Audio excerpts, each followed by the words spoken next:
Assalamualaikum warahmatullahi wabarakatuh. Bismillah, alhamdulillah, wassalatu wassalamu ala rasulillah, wa ala alihi wa sahbihi wa mawalah. Allahumma sholli ala Muhammad wa ala ali Muhammad.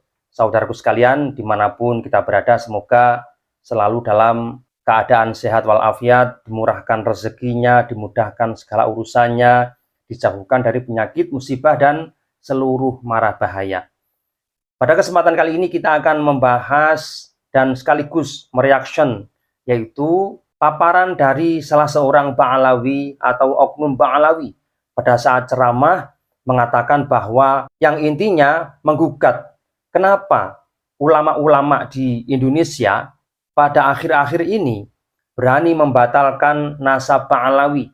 Padahal ulama madhab 4, yaitu Imam Hanafi, Imam Maliki, Imam Syafi'i, dan Imam Hambali tidak pernah membatalkan nasab Ba'alawi. Lalu apakah benar apa yang disampaikan oleh beliau ini? Nah, supaya lebih jelas, mari kita tonton bersama kira-kira seperti apa paparan beliau. Dan setelah itu kita cross-check kebenaran sejarah. Kira-kira apakah memang tokoh-tokoh ini sezaman atau bahkan di bawah generasi dari tokoh Ba'alawi. Mari kita saksikan. Ahli nasab ada, Bisriyah ahli nasab ada. Imam Syafi'i ini mujaddid minal muhibbin, tidak pernah mengingkari. Sayyidina Alwi bin Ubaidillah tidak pernah mengingkari nasabnya sampai kepada Rasulullah sallallahu alaihi wasallam. Imam Abi Hanifah, Imam Ahmad bin Hanbal, Imam Malik, para ulama-ulama terkemuka tidak ada yang ingkar kalau Habib Alwi bin Ubaidillah itu Ibn Ahmad Muhajir ilallah itu memang benar sampai kepada Rasulullah SAW, kecuali di Indonesia. Nah, itulah paparan dari salah seorang tokoh Ba'alawi yang mengatakan bahwa 4 madhab ulama fikih ini tidak pernah membatalkan nasab Ba'alawi. Mari kita lacak biografi satu persatu dari 4 madhab ini. Yang pertama, Imam Hanafi. Siapakah Imam Hanafi ini? Beliau ini adalah bagian dari kalangan tabi'in, yaitu murid langsung dari kalangan sahabat. Walaupun kebanyakan guru daripada Imam Hanafi ini kalangan tabi'in, namun ada beberapa di kalangan guru-gurunya, yaitu dari level sahabat. Di antaranya adalah sahabat Anas bin Malik. Sehingga siapapun yang sempat bertemu dengan sahabat, walaupun hanya 1 orang misalkan, ini disebut dengan tabi'in, yaitu generasi kedua setelah sahabat. Sedangkan nama lengkap daripada Imam Hanafi yaitu Nu'man bin Sabit At-Taimi. Sedangkan panggilan beliau lebih dikenal atau lebih masyhur dengan panggilan Abu Hanifah. Ini mempermudah seseorang untuk menyebut tokoh yaitu Syekh Nu'man bin Sabit. Dengan menyebut Imam Hanafi atau Abu Hanifah ini lebih mudah. Nah, gelar daripada Abu Hanifah atau Imam Hanafi ini adalah Imamul A'zam, yaitu pemimpin yang agung atau pemimpin yang besar. Beliau lahir di Kufah atau di Irak, namun mengenai tahun kelahirannya terdapat perbedaan di antara sejarawan. Ada yang mengatakan beliau lahir di tahun 61 Hijriah. Ada yang mengatakan lahir di tahun 70 Hijriah. Dan ada juga yang mengatakan bahwa beliau lahir di tahun 80 Hijriah.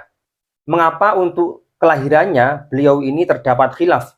Karena memang Imam Hanafi pada saat masih muda, beliau ini bukanlah seorang ilmuwan, teman-teman. Beliau adalah seorang entrepreneur, seorang pedagang, seorang pembisnis, sehingga kehidupannya banyak berada di pasar. Nah, lalu baru menginjak dewasa, beliau terbuka hatinya atas saran seorang syekh supaya belajar banyak ilmu. Sehingga Abu Hanifah ini bisa dikatakan salah seorang telat belajar. Namun apa faktanya? Walaupun beliau dianggap telat belajar, menjadi salah satu tokoh ulama yang tersohor dan masuk nominasi ulama besar, ulama madhab yang diikuti oleh hampir seluruh masyarakat di dunia. Nah, mengenai tahun wafatnya tidak ada perbedaan, karena pada saat Imam Hanafi wafat, beliau sudah menyandang gelar sebagai seorang ulama besar atau ulama madhab. Siapapun tahu biografi Imam Abu Hanifah ini, yaitu pada tahun 150 Hijriah. Beliau wafat di kota Baghdad, yaitu Irak. Itu pertama Imam Hanafi. Kemudian yang kedua yaitu Imam Malik. Beliau sudah masuk generasi tabi'in, yaitu muridnya para tabi'in, cucunya para sahabat. Dan juga beliau itu masyhur sebagai guru daripada Imam Syafi'i radhiyallahu anhu. Nah, nama lengkap daripada Imam Malik yaitu Malik bin Anas bin Malik bin Abi Amir bin Amr bin Haris bin Ghaiman bin Qutail bin Amr bin Haris al-Asbahi.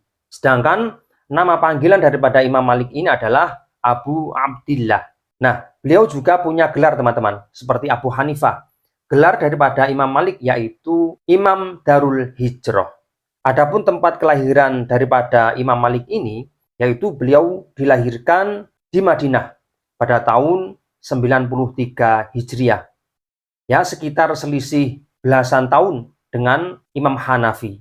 Sedangkan tempat wafat dan tahun wafat bagi Imam Malik yaitu wafat di Madinah pada tahun 179 Hijriah.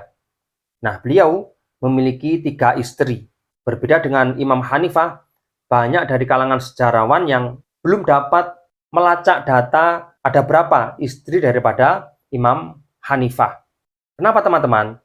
Pada saat itu, siapapun yang tidak masyhur, yang tidak memiliki kredibilitas, tidak memiliki kapasitas sebagai seorang ulama, maka tidak diabadikan dalam sejarah. Oleh karena itu, masa muda Imam Hanifah berbeda dengan Imam Malik.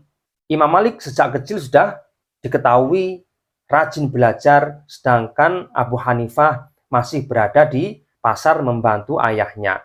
Nah, inilah perbedaan penulisan sejarah berkaitan dengan tokoh-tokoh yang ada saat itu. Nah, kemudian yang ketiga yaitu Imam Syafi'i.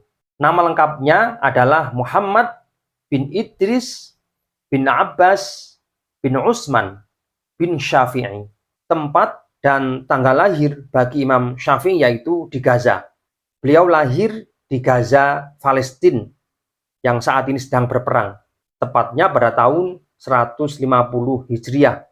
Sedangkan Imam Syafi'i wafat di Mesir pada tahun 204 Hijriah. Nah, Imam Syafi'i juga memiliki 3 istri, seperti Imam Malik. Di antara istrinya yang bernama yaitu Hamidah, Dananir, Ummu Fatimah atau Zainab. Nah, Imam Syafi'i ini adalah salah satu guru yang masyhur, yang populer, dikenal oleh masyarakat bagi Imam Ahmad bin Hambal. Jadi Imam Syafi'i ini muridnya Imam Malik, kemudian Ahmad bin Hambal ini muridnya Imam Syafi'i. Sehingga saling berkaitan antara tokoh-tokoh Imam madhab ini. Kemudian yang keempat yaitu Ahmad bin Hambal atau Imam Hambali. Nama lengkapnya adalah Ahmad bin Muhammad bin Hambal Asy-Syaibani. Beliau memiliki nama panggilan yaitu Abu Abdillah dan memiliki juga nama gelar seperti Imam Hanafi, Imam Malik, Imam Ibnu Hambal atau Imam Hambali ini biasa disebut dengan Imam Ahlus Sunnah wal Jamaah. Tempat dan tanggal lahir Imam Ahmad yaitu di Baghdad. Beliau lahir di Baghdad pada tahun 164 Hijriah. Sedangkan Imam Ahmad bin Hambal wafat juga di Baghdad pada tahun 241 Hijriah. Istri daripada Ahmad bin Hambal juga 3 teman-teman, yaitu Aisyah, Raihanah, dan Husinah. Nah, ini tanggal kelahiran daripada 4 madhab, yaitu Imam Hanafi, Imam Maliki, Imam Syafi'i, dan Imam Ahmad bin Hambal. Lalu kita lacak kakek buyut Ba'alawi yang puncaknya sampai di Ubaidillah. Ubaidillah yang diklaim sebagai anak atau putra daripada Isa al-Muhajir, yaitu diyakini wafat pada tahun 383 Hijriah. Dan pada saat kita melacak di kitab-kitab tarikh, kitab-kitab sejarah, atau mungkin di Rijalul Hadis, pada saat kita mencari perawi-perawi hadis, nama Ubaidillah yang dicantolkan kepada Ahmad bin Isa tidak akan pernah kita temukan, teman-teman. Kenapa? Karena memang tidak ada. Tidak salah jika penemuan Ubaidillah ini adalah tokoh fiktif karena tidak tercatat di dalam buku induk sejarah atau Diwanut Tarikh. Oleh karena itu, kenapa kita harus membatalkan nasab Ba'alawi? Karena memang sumber daripada pemilik nasab itu adalah fiktif, tidak jelas. Lalu disambungkan kepada Ahmad bin Isa yang memiliki biografi jelas. Kalau kita melacak di kitab-kitab tarikh berkaitan dengan Ahmad bin Isa, pasti kita akan menemukan banyak julukan-julukan yang dimiliki oleh Ahmad bin Isa atau Ahmad al-Muhajir. Tapi jika kita melacak yang namanya Ubaidillah, tidak akan menemukan, teman-teman. Karena nama Ubaidillah hanya ada di buku induk bagi nasab Ba'alawi yang ditulis oleh Habib Ali Sakron. Nah, kesimpulannya, Imam Hanafi wafat di tahun 150 Hijriah. Sedangkan Imam Malik wafat di tahun 179 Hijriah.